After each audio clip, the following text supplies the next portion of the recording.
Hello दोस्तों, और जैसे आप सभी जानते हैं कि इस जो चैनल जो मेरा है सुधारती, मैं उस पर पीएचडी एडमिशन से रिलेटेड वीडियो बनाता हूं और जेआरएफ से रिलेटेड वीडियो बनाता हूं। लेकिन बहुत दोस्त जो हैं वो कमेंट करते हैं और पर्सनली मैसेज भी करते हैं, खासकर जो मास्टर्स कर रहे हैं और मास्टर्स के बाद क्या अपॉर्चुनिटी है, मास्टर्स के बाद क्या सिर्फ और सिर्फ यूपीएससी ऑप्शन है या पीएचडी ऑप्शन है या अदर भी कुछ ऑप्शन हैं जिस पर बात की जानी चाहिए। और बहुत दोस्त मैसेज करते हैं, तो इसी पर बात करने के लिए कि मास्टर्स के बाद अगर आप मास्टर्स सोशल साइंस में किसी स्ट्रीम से कर रहे हैं, स्पेशली पॉलिटिकल साइंस से, क्योंकि हम लोग पॉलिटिकल साइंस से आते हैं, तो आपके पास क्या अपॉर्चुनिटी है, उसी अपॉर्चुनिटी पर आज हम लोग बात करेंगे। और इस पर बात करने के लिए संदीप भैया हैं जो पीएचडी कर रहे हैं सीपीएस में और यूपीएससी कोचिंग में भी पढ़ा चुके हैं, और इनका एक चैनल भी है पॉलिटिकल अफेयर्स। चैनल को जरूर विजिट कीजिएगा, उसके बारे में बताने की जरूरत नहीं है, उसका कंटेंट देखकर आपको लग जाएगा कि हाँ कितना अच्छा कंटेंट क्रिएट कर रहे हैं। तो उसी पर बात करने के लिए संदीप भैया, तो सबसे पहले स्टार्ट करते हैं कि अगर कोई मास्टर्स किया, मास्टर्स कंप्लीट कर लिया, तो सोशल साइंस स्ट्रीम से आता है, मान लीजिए सोशियोलॉजी, फिलोसफी या पॉलिटिकल साइंस, तो उसके पास आपके हिसाब से क्या क्या ऑप्शन? पहली बात तो जो भी सोशल साइंसेज से पढ़ाई कर रहे हैं या जिन्होंने मास्टर्स करा है, कभी भी आपको ये महसूस नहीं करना चाहिए कि आपने कुछ गलत करा है। मतलब ज्यादातर सबसे ज्यादा बच्चे गलती क्या करते हैं कि जो काम कर रहे होते हैं उसको लेके वो प्राउड फील नहीं करते, क्योंकि जो दूसरे डिसिप्लिन है, खासतौर पे खुद को इंजीनियर्स या डॉक्टर से आप कंपेयर करते हैं। पढ़ाई सिर्फ कुछ पाने के लिए नहीं होती,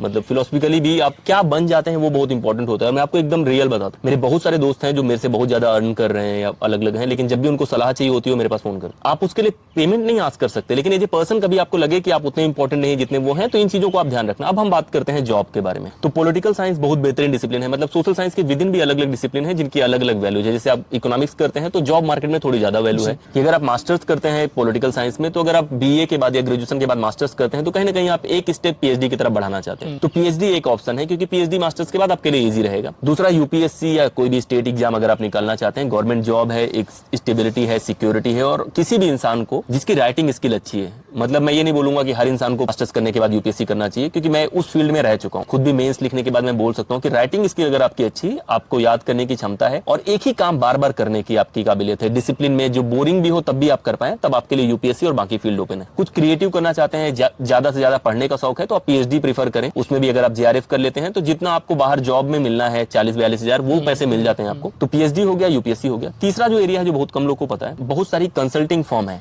जो गवर्नमेंट को हेल्प करती हैं, चाहे एजुकेशन के डोमेन में हो गया, विमेन पार्टिसिपेशन के डोमेन में हो गया, तो यूजुअली इनको सीएसआर बोलते हैं। उसमें भी बहुत सारी जॉब होती हैं जहां पे आप प्रोग्राम मैनेजर के पद पे या अलग अलग ग्रुप्स के साथ आप काम कर सकते हैं। ये डोमेन बहुत ज्यादा डी और जेएनयू के बच्चे हैं तो वहां पे, लेकिन उतना एक्सप्लोर नहीं किया हुआ है। इसमें ज्यादातर सोशल वर्क वाले बच्चे हैं, मतलब ऐसे माना जाता है, लेकिन पॉलिटिकल वाले भी वहां काम कर सकते हैं। ये तीसरा डोमेन है और अच्छा डोमेन है, क्योंकि मैं कुछ फर्म को जानता हूं जहाँ पे 5 डेज वर्क है, मतलब केवल 5 दिन जाना है, कुछ तो 4 दिन करा रहे हैं। चौथा ऑप्शन है पॉलिटिकल कंसल्टेंसी का, कि अगर आप पॉलिटिकल साइंस से हैं तो आज इलेक्शंस में इमेजिन करें कि जो लास्ट अभी इलेक्शन हुआ है उसमें कितने हजार करोड़ लगे होंगे, लगभग 1 लाख करोड़ रुपए लगे हैं उस इलेक्शन। ये पैसे कहाँ गए होंगे? ज्यादातर एमबीए अपने पास ले आते हैं वो कॉन्ट्रैक्ट लेके, लेकिन पॉलिटिकल साइंस का भी कोई भी स्टूडेंट है उसकी जरूरत इनको पड़ती है फील्ड रिसर्चर के तौर पे, डेटा एनालिसिस के लिए या वैसे, तो इस जोन को भी आप एक्सप्लोर कर सकते हैं। इसके बाद पांचवा जो जोन है यूपीएससी के बियॉन्ड गवर्नमेंट एग्जाम के थ्रू आप लेक्चरर बन सकते हैं, ये सारी चीजें कर सकते हैं। इसमें मैं एक चीज जानना चाहूंगा, दो चीजें कि जैसे आप जानते हैं कि यूपीएससी का सक्सेस रेट काफी कम है, तो खास, और दूसरा कि जो पीएचडी कर रहे हैं वहां पर भी जॉब अपॉर्चुनिटी बहुत श्रिंक हुआ है, ऐसा बहुत लोगों का, जो क्रिटिक्स हैं, जो हायर एजुकेशन में लिखते हैं, उनका मानना। तो मैं ये दो एस्पेक्ट पर फोकस करूंगा, क्योंकि आपको भी पता है कि जो सोशल साइंस करते हैं मास्टर्स, उनका काफी फोकस इस दो चीजों पर आता है, पीएचडी अच्छे जगह से करूं या यूपीएससी करूं और कोई बड़े पोस्ट पर जाऊं। तो मैं चाहूंगा कि जो आप यूपीएससी का जो अभी कंटेम्प्रेरी क्राइसिस दिख रहे हैं, तो सक्सेस रेट बहुत ज्यादा है, डिप्रेशन है, एंजाइटी है, उस कंटेक्स्ट में रह के कि यूपीएससी में अगर कोई जा रहा है तो उसको किस बिंदुओं पर फोकस करना चाहिए। उसके बाद हम लोग दूसरा पीएचडी पर बात करेंगे कि अगर पीएचडी में अगर कोई आ रहा है, तो जैसे आपने बोला कि आंसर राइटिंग, उसके बाद जॉब अपॉर्चुनिटी को लेकर उसको मान लीजिए असिस्टेंट प्रोफेसर नहीं बन रहा है, तो दूसरा अपॉर्चुनिटी क्या है, इस बात को थोड़ा सा एलोबोरेट कीजिए आप। ठीक है, अब एक एक पकड़ दें। पहले यूपीएससी के बारे में बातें करते हैं। एकदम सीधी बात करूंगा क्योंकि मेरी खुद की कोचिंग नहीं है, हम लोगों ने कोचिंग तो डाली नहीं है। यूपीएससी भी हर इंसान नहीं कर, सिर्फ इसलिए क्योंकि एक कूल एग्जाम है, तैयारी करने से बहुत बच्चे ये कर रहे होते हैं। उनको लगता है कि यूपीएससी की तैयारी करना अपने आप में एक अचीवमेंट है। नहीं है भाई, उस प्रोसेस में वो टैग लगाना उतना जरूरी नहीं है। दो चीजें ध्यान देना, अगर आप जिसको भी यूपीएससी करना है, मैं बता देता हूँ, अगर आप चीजें बहुत अच्छे से कह पाते हैं, कहने से ज्यादा लिख पाता, क्योंकि मैं कह बहुत अच्छा पाता हूं, मैं लिखता खराब हूं, मैं उस चीज के लिए खुद को फिट नहीं मानता। तो अगर आपको लगता है कि आप अच्छी तरह से आर्टिकुलेट कर पाते हैं, चीजें लिख पाते हैं, आपकी बेसिक अच्छी हैंड राइटिंग है और आप एक डिसिप्लिन में पढ़ाई कर सकते हैं, मतलब आपको आंसर राइटिंग करनी है, आपको वही चीजें बार बार पढ़नी है, तब आप यूपीएससी कर सकते हैं। लेकिन अगर आप यूपीएससी के फील्ड में उतर रहे हैं तो 2-3 चीजें ध्यान दो कि कितना टाइम में आप करने वाले हैं, कितने ऑप्शंस हैं और क्या आपके पास वो बेसिक काबिलियत है। इसमें एक पॉइंट मुझे लग रहा है कि छूट रहा है, उस पर थोड़ा सा इकोनॉमिक जो आपका बैकग्राउंड है उसको भी थोड़ा सा ध्यान रखना चाहिए अगर आप यूपीएससी में जा रहे हैं, उस पर थोड़ा सा, क्योंकि आप कोचिंग में पढ़ाएं, आपको पता है कि कोचिंग के नाम पर कितने लूट हो रही है और अगर आप सही बैकग्राउंड से नहीं आ रहे हैं इकोनॉमिकली, उस पर थोड़ा सा मेरी खुद की जॉब अपॉर्चुनिटी हैम्पर हो जाएंगी ये जवाब देते हुए। लेकिन ठीक है, एक सिंपल सी बात मैं आपको बताता हूँ। अगर आप कोई चीज करना चाहते हैं, आप यूपीएससी का सिलेबस उठाएंगे, यूपीएससी का सिलेबस ऐसा नहीं है कि कोई इंसान सेल्फ स्टडी करे उसे समझ में ना आए। इकोनॉमिक्स और जियोग्राफी 2 ऐसे सब्जेक्ट हैं जो सोशल साइंस वालों को थोड़े से टफ लग जाते हैं, लेकिन यूट्यूब में इतने मटेरियल हैं, आपको कोई कॉन्सेप्ट समझना है, हम लोग जो बातें कर रहे हैं, अंत में इनको क्या चाहिए कि जो भी इनके सवाल हैं उन सवालों का जवाब मिल जाए। अब हम दे रहे हैं, रोबोट दे रहा है, कौन दे रहा है, क्या इससे मतलब है? तो आप सेल्फ करने की कोशिश करें और जब सेल्फ कर लेंगे उस मोड पे आपको डिसाइड करना है कि आपको कोचिंग की जरूरत है कि नहीं जरूरत है। जरूरत होती है वो होती है राइटिंग स्किल में, कि जैसे मैं मेंस की कॉपी इवेलुएट करता हूँ, उसमें थोड़ी मेहनत पड़ सकती है आपको, उसमें जरूरत पड़ सकती है। लेकिन 2 लाख रुपए देके आप उनकी क्लास में बैठ के पढ़ेंगे, फिर उतना टाइम लेके, और अगर आपने मास्टर्स सोशल साइंस में करा है तो मैं बोलता हूँ कि अगर आपने सोशल साइंस से पढ़ाई करी है डीयू और जेएनयू जगह से, फिर आप अगर 2 लाख रुपए दे रहे हैं किसी कोचिंग वाले को और एक ऐसे टीचर्स वहां पे पढ़ाते हैं जो आपके डीयू में जो टीचर्स हैं उनसे भी कमजोर, तो ये तो अच्छा सौदा है ही नहीं। मतलब इट्स लाइक कि आप बुलेट बेच के स्प्लेंडर ले रहे हैं। राइट। अपना जो कॉलेज है वो सही से कंप्लीट करें, मास्टर्स का कोर्स सही से कंप्लीट करें। बाकी पैसा इंपॉर्टेंट उतना नहीं है अगर आपकी विल पावर स्ट्रांग है, लेकिन इसका मतलब ये नहीं कि हर दूसरा इंसान चल के यूपीएससी की तैयारी करना शुरू कर दे। उसके लिए कुछ बेसिक चीजें हैं, आप सिलेबस देखिए तब डिसाइड कीजिए, वो बेहतर होगा। नहीं, काफी आपने स्पष्ट तरीके से और काफी जो कहा जाए एक वाइट ट्रूथ आपने रखा है, और खासकर जो भी दोस्त मास्टर्स के बाद जिनको कंफ्यूजन रहता है उनको थोड़ा सा क्लियरिटी मिलेगी आपकी बातों से। और नहीं है तो आप मेरे चैनल पे अगर आएंगे आप कमेंट करिए, मैं आपको जवाब दूंगा, क्योंकि मुझे लगता है कि अभी आप अप्रिशिएट करें उससे ज्यादा बेहतर है कि 4 साल बाद आप अप्रिशिएट करें। मैं बहुत लोगों को बोलता हूँ कि एक फर्क होता है कि अभी की वाहवाही के लिए मैं कुछ बोल दूं, ओझा के साथ और बाकी लोग के साथ यही हुआ है, ठीक है, कि अभी तक 1.5 महीने पहले तक ओझा मतलब यहाँ पे, अभी 1 महीने में ओझा सर की जो हालत कर दी है लोगों ने कि उनको 20 जगह मीडिया इंटरव्यू देने पड़ते हैं, तो वो नहीं करना है। ठीक बात। अब पीएचडी वाले पार्ट पर बात करते हैं कि अगर कोई पीएचडी करना चाह रहा है और पीएचडी को लेकर सीरियस है, तो जैसे आपने बोला एकेडमिक राइटिंग को लेकर, लेकिन होता क्या है कि जब पीएचडी में आ जाते हैं आप, मान लीजिए जेआरएफ तो होता है आपके पास, लेकिन 5 साल के बाद आपके पास क्या अपॉर्चुनिटी है? अगर मैं उन व्यूवर्स के लिए खासकर बात कर रहा हूँ जो मास्टर्स किए हैं और पीएचडी सीरियसली करना चाह रहे हैं, लेकिन एक डाउट है उनकी, मैं असिस्टेंट प्रोफेसर बन पाऊंगा या नहीं बन पाऊंगा। एक जो सबसे बड़ा मिथ है जो अभी क्रिएट किया गया है कि जो पीएचडी कर रहे हैं उनको, उनके पास सिर्फ और सिर्फ अपॉर्चुनिटी क्या है कि यूपीएससी कर सकते हैं या असिस्टेंट प्रोफेसर ही बन सकते हैं। इस मिथ को पहले तोड़िए आप और उसको थोड़ा सा एलिब्रेट कीजिए आप। कोई भी चीज कंपेयर करते हैं ना तो अपॉर्चुनिटी कॉस्ट होती है। आप किनसे कंपेयर कर रहे हैं? जिनकी जॉब लग गई है उनसे खुद को कंपेयर कर रहे हैं, मतलब जो बेस्ट है। अगर आप ये नहीं करते तो क्या करो? मैं बहुत लोग को बोलता हूँ कोई भी डिसीजन लेने से पहले एक कॉन्सेप्ट होता है अपॉर्चुनिटी कॉस्ट का, वो यूज करो। अगर आप पीएचडी नहीं करते तो क्या करते? अगर आपके पास कोई बेहतर है कि पीएचडी नहीं करते तो आप यूपीएससी क्रैक करके चले जाते, गो फॉर इट। पीएचडी इसलिए कर रहे हैं क्योंकि आपके पास कोई बेहतर काम नहीं है जो इसके अल्टरनेट में हो, कंपैरिजन में हो, तो पीएचडी करो। पीएचडी में क्या मिलता है वो मैं बता दूंगा, लेकिन पीएचडी का प्रोसेस बहुत इंपॉर्टेंट है। लाइफ का जो आपके 25 से 30 वाला एज का ग्रुप है, सोक्रेटिस का एक स्टेटमेंट है कि unexamined life is not worth living.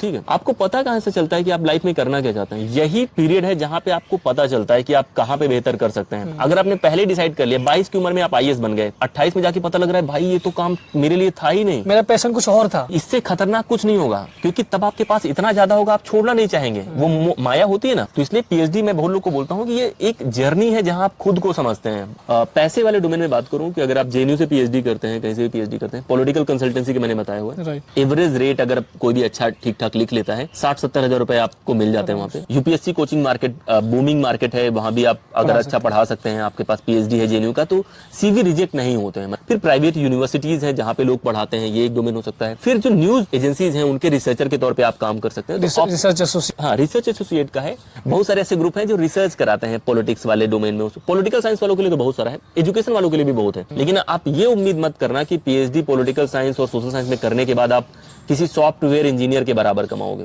उन लोगों का करोड़ रुपए का पैकेज है, 80 लाख का पैकेज है, शायद आपसे कम पढ़ने में रहे वो लोग, लेकिन वो एक अलग मार्केट है। इसमें ये भी तो है ना कि उनका लाइफ देखिए कितना हेक्टिक होता है, अलग लाइफ है। सोशल साइंस वाला जो लाइफ जीते हैं वो अलग है, तो लाइफ भी तो देखिए आप, दोनों में काफी अंतर है। मैं बहुत लोग को बोलता हूँ, मैं इसलिए बोल रहा हूँ कि बहुत बार आप इंड पे ध्यान मत दो। इस 4 साल में आप क्या बनोगे ना, जैसे मैं हूँ तो मैं 2 साल 3 साल पहले मुझे बड़ा लग रहा था मैं यूपीएससी करूंगा, मतलब मोटिवेटेड था सारी चीजें, लेकिन धीरे धीरे मुझे रियलाइज हुआ, इसी टाइम पे रियलाइज हुआ ना कि यार मैं मैं रिसर्च अच्छा कर सकता हूँ, मैं अच्छा बोल सकता हूँ। तो अगर मैंने पहले ही कोई जॉब ले ली होती तो ये आपको आपका पीएचडी जर्नी के बाद ये आपको एनालाइज हुआ कि मैं यहाँ ज्यादा कंट्रीब्यूट कर सकता हूँ। क्योंकि आप रीड करते हैं। अब मैं जैसे सोक्रेटिस के बारे में बोल रहा हूँ, किसी कोई जो सॉफ्टवेयर इंजीनियर है वो कैसे जानेगा कि लाइफ क्या चैट जीपीटी के थ्रू जानेगा, नहीं जानेगा। उसके खोजने के लिए भी वो कोडिंग कर सकता है, वो अच्छे होते हैं, ब्रिलियंट। मैं नहीं बोल रहा हूँ कि उनके पास दिमाग नहीं होता, उनके पास बहुत सारी चीजें होती हैं, लेकिन जो एक पर्सपेक्टिव वाली बात है, जो अपना पर्सनल रिलेशनशिप मैट हैंडल करने की काबिलियत है, वो सोशल साइंसेज वालों में ज्यादा होती है। कभी देखना बात करने की काबिलियत है कि यार इतना अच्छा कैसे बोल लेते हो, ये कैसे जानते हो, हिस्ट्री कैसे जानते हो। इस देश में आधे से ज्यादा पॉपुलेशन ऐसी है, आधे से नहीं लगभग 70% पॉपुलेशन ऐसी होगी जिसको रिपब्लिक डे और इंडिपेंडेंस डे के बीच में फर्क नहीं पता। सोशल साइंस लिया है तो थोड़ा सा टफ लाइफ तो है, ये मैं नहीं बोलूंगा कि आप एकदम इकोनॉमिकली सेंस में थोड़ा सा टफ लाइफ है, लेकिन हो सकता है कि आपका जो सोशल सेंस बन रहा है सोसाइटी को लेकर या पॉलिटिकल सेंस बन रहा है, हो सकता है वो आईआईटी में नहीं मिले आपको, जो आपको एक सोशल साइंस देता है, आपको सोसाइटी को लेकर आपका या सोशल इंस्टीट्यूशन या पॉलिटिकल इंस्टीट्यूशन को लेकर जो एक सेंस बिल्डअप होता है, जो आप देखें खासकर जेएनयू की हम लोग बात करें तो यहाँ पर जो पॉलिटिकल एक्टिविज्म है, पीएचडी के दौरान भी आपको एक अलग पॉलिटिकल सेंस देता है। या डीयू में है तो आप एक अलग अलग ग्रुप से जो संदीप भैया आप इंटरेक्शन करते हैं। इसका बहुत अच्छा एग्जाम्पल बताता हूँ। तो अभी ओआरएन में प्रोटेस्ट चल रहा था, हुआ था, मैं उसको कवर करने गया। आप गए थे, आप वहाँ पे बच्चे हैं, भीड़ है, जेएनयू में जो बच्चे हैं उनसे 10 गुना ज्यादा पैसा उन लोग के पास। ओआरएन में कोई भी रह रहा है तो एवरेज आपको 15 से 20 हजार रुपए रूम का रेंट देना है, लगभग 30 हजार रुपए आपके खर्चे आते हैं। लेकिन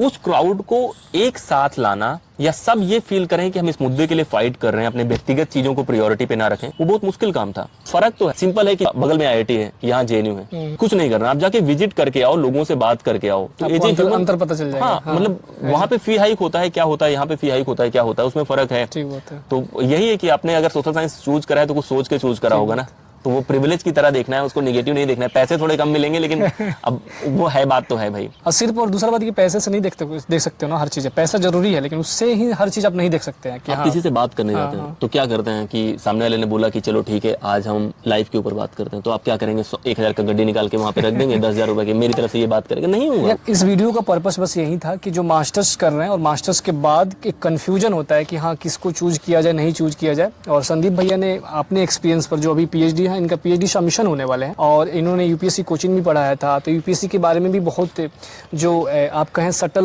जो नुआंसेज होते हैं इनको पता था। उस एक्सपीरियंस के आधार पर मैं इनको इनवाइट किया था कि जो भी कन्फ्यूजन है आप लोगों का, खासकर मास्टर्स के स्टूडेंट है, उस कन्फ्यूजन को अगर थोड़ा बहुत भी हमारा कंट्रीब्यूशन हो सके तो हम अपने आप को लकी समझेंगे। और आपने लास्ट तक वीडियो देखा, बहुत बहुत धन्यवाद। और अगर आप आईआर में पॉलिटिकल फिलोसफी में आपका इंटरेस्ट है तो पॉलिटिकल अफेयर करके संदीप भैया का एक चैनल है जिस पर आपको रेगुलर बेसिस पर वीडियो मिलता है। यूपीएससी के भी कंटेंट मिलेंगे, वो भी फ्री में, और कुछ भी वो नहीं है उसमें। आप खुद विजिट करके कंटेंट देख लीजिए, आपको लग जाएगा। हम किसी को या प्रचार नहीं करें एक दूसरे का। हाँ, आप खुद विजिट कीजिए इनके, और जो पसंद आएगा तभी सब्सक्राइब करना, फ्री में मत करना, मतलब कोई मतलब नहीं है यार। आप सोशल साइंस वाले हो, अपने डिसीजन मेकिंग वैसे कर सकते हैं। तो इस वीडियो में इतना ही। हाँ, बहुत बहुत धन्यवाद संदीप भैया, और आप सभी का भी बहुत बहुत धन्यवाद कि आप लोगों ने लास्ट तक इस वीडियो को देखा।